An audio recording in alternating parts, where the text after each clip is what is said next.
日本如果想在西太平洋争夺主权，甚至想掌控东南亚丰富的战略资源，那势必会跟当时的美国产生完全无法调和的冲突。日本海军最引以为傲的联合舰队，很可能因为石油被切断，最终整个变成一堆废铁。这样的未来对日本来说简直是无法接受的噩梦。在那样的情势下，日本高层几乎看不到第二条出路，他们认为只要坐以待毙，国家就会被慢慢勒死，于是先下手为强变成唯一选项。最终就促成了震惊世界的行动，偷袭珍珠港。这是一场把国家命运押上去的豪赌，也是一场前所未有的战争冒险。现在只要一提到山本56，大家脑中第一个跳出来的就是那场震撼世界的珍珠港偷袭。但很讽刺的是，策划这场行动的本人其实长期以来都反对对美开战。山本56出生于1884年，17岁就考进日本海军学校，毕业没多久就赶上日俄战争，也在那场战役中失去2根手指。他个性嗜赌又极度自信，这些特质后来深深影响他身为高阶军官时的战略思考。1925年，他被派到美国担任驻美武官，是当时少数亲眼见识过美国工业力量的日本高层之一。也因为这样，他长期反对与德意结盟对抗美英。可惜日本的战略列车已经往下开，他再怎么反对也没人愿意踩刹车。而在海军内部，山本更是少数认真看见航空兵潜力的高级将领。1928年，他当上赤城号航空母舰舰长，全力投入舰载机战术训练，也挖掘出一批未来让美国人闻风丧胆的飞行精英。1939年，当他升任联合舰队司令后，一方面公开反对对美开战，另一方面作为军人，加上他那种赌徒式思维，他也开始认真思考，如果真的跟美国打该怎么打。在他接手之前，日本海军一直都在考虑先攻打菲律宾，引诱美军太平洋舰队主力一路从美国西海岸疾驰万里赶来支援，然后日本用潜艇跟驱逐舰一路埋伏，不断削弱，最后再由以逸待劳的超级战舰在日本本土附近给美军致命一击。但山本心里很清楚，时代变了，这种守株待兔的打法已经不实际。其实早在1921年，美国人约翰·托兰写过一本小说，里面就描写空袭珍珠港，这让山本56印象非常深刻。再加上1940年11月，英国皇家海军用航母舰载机偷袭意大利塔兰托港，一举证明航空兵真的有能力打瘫敌人舰队。1941年1月，山本第一次正式向海相提出突袭珍珠港的构想，随即就和参谋们着手规划。等到1941年6月，军旗推演时，他更公开抛出震撼性的方案：战列舰去菲律宾决战，而航空母舰则悄悄绕到珍珠港偷家。但这计划要把所有主力航母都押上去当赌注，稳健派军官几乎全部反对。然而从日本的角度看，偷袭珍珠港瘫痪美军太平洋舰队，简直像是一剂甜到发毒的药，危险，但如果成功，直接换来战略上的巨大优势。于是尽管阻力不断，日本海军军令部还是在10月19日正式通过了山本的这份疯狂计划。当然，山本56和他的首席参谋黑岛归人并不是关起门来就能想出这种作战方案的。早在1941年初，他们就秘密指示潜伏在瓦胡岛的日本情报人员，仔细观察美军舰只的停泊习惯、日常调度，一点一滴拼出珍珠港的规律。而随着计划进入执行阶段，日本气象人员确认了从北海道出发，沿着北太平洋航行3500海里抵达珍珠港的可能性。海军技术人员也克服了长距离航行中舰队补给的问题，飞行员则在鹿儿岛湾反复训练鱼雷攻击的战术，甚至模拟珍珠港水深进行改良。这一切准备就为那场改变世界的袭击铺好了道路。1941年11月26日，赤城、加贺、苍龙、飞龙、翔鹤、瑞鹤日本海军全部6艘主力航母全数集结在泽捉岛、单冠湾，补上最后一批专门为了潜海攻击而改装过的鱼雷以后，在2艘战列巡洋舰、2艘重巡、1艘轻巡、9艘驱逐舰的护卫下，再加上7艘高速油轮伴随补给，这支号称史上最强航母打击群正式踏上了远征珍珠港的旅程。美军不是没警觉，只是全猜错方向。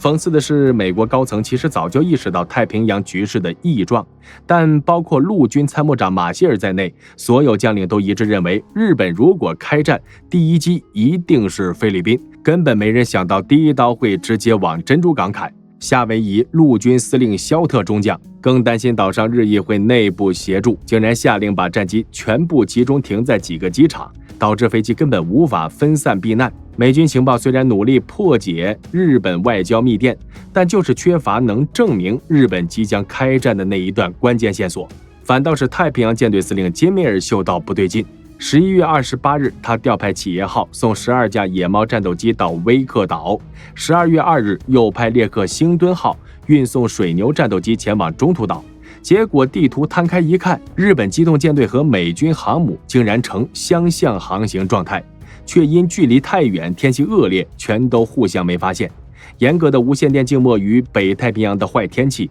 成了日军能成功偷袭的关键因素。夏威夷时间清晨12月7日，距离瓦胡岛约220海里的海面上，6艘航母上183架日军战机已经整装待发，而珍珠港里的美军士兵不是还在睡，就是在酒吧喝到微醺。谁也没料到下一秒就是灭顶之灾。第一波攻击共183架，40架携带鱼雷的97式舰攻，49架挂800公斤穿甲弹的舰攻，51架99式舰爆，43架护航零战，浩浩荡荡直扑珍珠港。日军靠近时，其实被奥帕纳雷达站捕捉到了，但指挥官却误以为是从本土飞来的 B-17，于是关键预警就这样被耽误了。潜艇差点提前暴露，在空袭同步进行的还有6艘袖珍潜艇行动，其中1艘在7点45试图潜入珍珠港时被沃德号驱逐舰击沉，但由于通报延误，加上层层官僚轻忽，当金梅尔司令得知这件事时，天上的日本飞机早已开始投弹。7点49，原田美金雄中佐发出著名的密语“虎虎虎”。不过日军也出现了发令失误，原本应该后攻的99式舰爆反而提早投弹，让鱼雷机部分受影响，攻击效率略降。但影响有限，灾难依然发生。第一波攻击，97式鱼雷机直冲福特岛战列舰泊区，8艘美军战列舰几乎无一能组织有效反击。最惨烈的2艘亚利桑那号被800公斤穿甲弹命中，引爆弹药库，舰体爆成2截，1177名官兵罹难。俄克拉荷马号左舷连吃9枚鱼雷，直接翻覆，全舰报废。唯一试图突围的内华达号被日军狂轰滥炸后，只好自行搁浅，避免堵塞航道。与此同时，日军炮击也席卷瓦胡岛各大机场，美军几乎无法起飞迎战。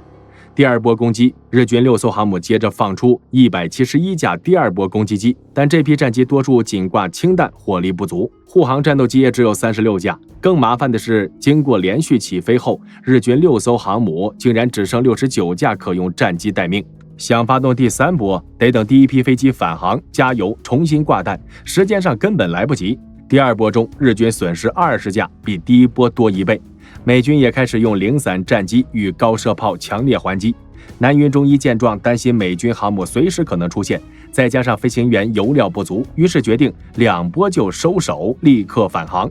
为什么不发动第3波？第二波日军损失突然增加至20架，这让南云司令必须做出关键决定。副司令山口多文强烈主张，必须发动第3波摧毁油库、船坞、维修设施，这是彻底瘫痪美国太平洋舰队的唯一机会。但南云考虑风险，位置暴露，美军航母依然不知去向，舰载机损失加剧，油料不足，返航风险高。若航母遭反击，将是日本战略灾难。最终，南云下令不进行第3波，立即返航，这成为珍珠港行动的最大争议。战后，日本很多人骂南云胆小，错失战机，但他当时根本不知道美军航母位置，也不清楚港内油库、船坞的战略价值。在没有上帝视角的情况下，他只能做最稳妥的决定。山本五十六原本希望在开战前30分钟，让日本驻美大使将宣战书交给美国国务卿赫尔，至少维持一点外交体面。甚至幻想美国国会接受以战促和。结果日本对行动高度保密，反而让大使馆措手不及，宣战电报长达14段。但野村大使先前竟然遣散了所有美籍打字员，导致文件没人会准确打印打字，只剩一位打字员慢慢敲。等完成时，珍珠港已经被炸了20分钟。赫尔收到宣战书时，心中只有4个字：被耍了。第二天，美国国会以压倒性票数通过对日宣战。日军付出损失29架飞机，5艘袖珍潜艇；美军损失惨重，8艘战列舰中4艘沉没，4艘重伤，3艘巡洋舰，3艘驱逐舰，8艘辅助舰被